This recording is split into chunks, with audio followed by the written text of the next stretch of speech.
This talk is Fear is Expensive, or Why You Can't Afford Fear. There's plenty of fear going on nowadays, isn't there? Fear about health and the economy and all the changes that we're going through. In fact, I was reading that 37% of all households in the U.S. have contained someone who lost wages or had a change in their wages. And 10% of all households sometimes don't have enough food. Sometimes the breadwinner has passed away or is paralyzed by depression. So all of these things could generate fear. But this is also a time to realize or make a choice and say, am I going to be defeated by this, or am I going to rise up with this? Am I going to see a dead end, or am I going to use my creativity to create an open door?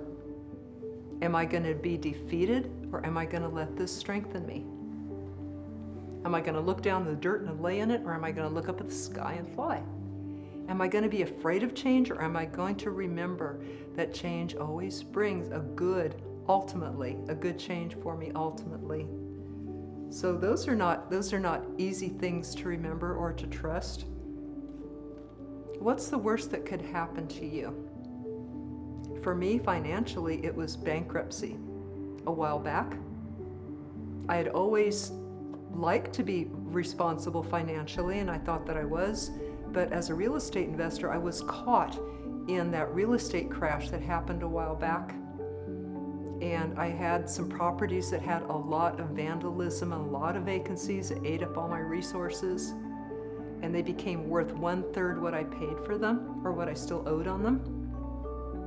So after about 2 years of struggle and sleeplessness, because the worst part was that I didn't want my family farm to get pulled into all of this mess. So after this time, after a couple of years of a lot of stress and worry about this, I heard this message inside that said, "Let me steer." I said, okay, because I really don't have a choice. I had to trust. It got me in a position where I had to trust. It ended up, I found the most perfect and kind and smart attorney who managed everything, and it came out beautifully. But the lesson, I think that the reason I went through that was so that I could learn to trust and to overcome that fear. Remember, every story has a happy ending. If it doesn't, it's not done yet. Don't you love that? When the pandemic started, I was watching a lot of the news because I thought I should stay up on everything. But then I started finding myself getting pulled into a depression with all that sensationalism, because that's how news get their ratings, right? But I was finding that I was kind of depressed and less productive in my work. I was getting about half as much work done as I thought I'd have all the time to do. And so I realized, man, I better cut the news back to about 5 minutes a day. I better surround myself with positive people. And it was springtime. I started growing things. I grew flowers and vegetables and gave those away. I did workshops for people about how to work from home.